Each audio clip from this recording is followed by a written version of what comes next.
Krásny deň, dievčatá.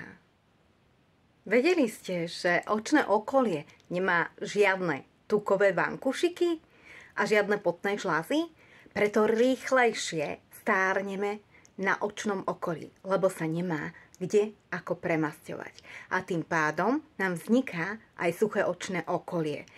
Aj čím viac žmurkáme, vtedy potrebujeme dodať oku, očnému okoliu, úplne výživné látky. Či už prebdená noc, zle spíme, flaky pod očami a iné rôzne veci, ktoré nás trápia okolo očí, ako sú aj mimické vrásky, syndrom suchého oka a tým pádom si oko žmolíme, máme ho vysušené a máme flaky či váčky pod očami.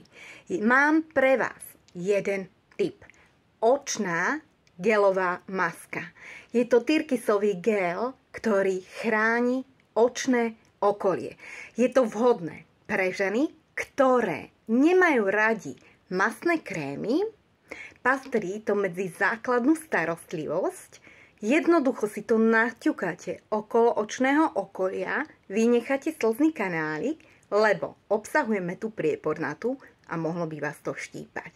Ale za to obsahuje zelený čaj, čiže je to antioxidant, zhydratuje a skľudní podraždené očné okolie a harmanček, ktorý upokojuje a mierne dá tie flaky, vačky preč. Proste ich odstráni.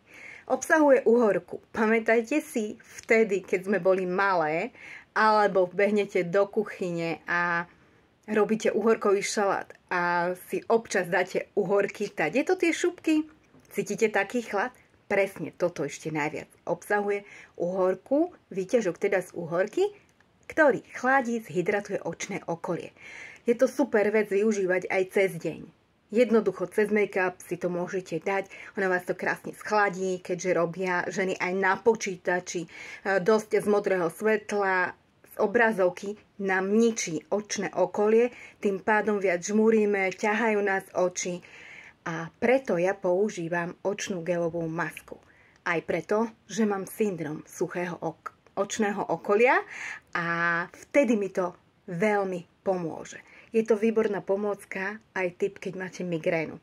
Dáte si na spánky, keďže to obsahujeme tú priepornátu, pomasírujete a krásne vás to skľudní a hlava vás prestane bolieť, že nie je to také intenzívne. Takže viacero účelov to má. Majte krásny deň.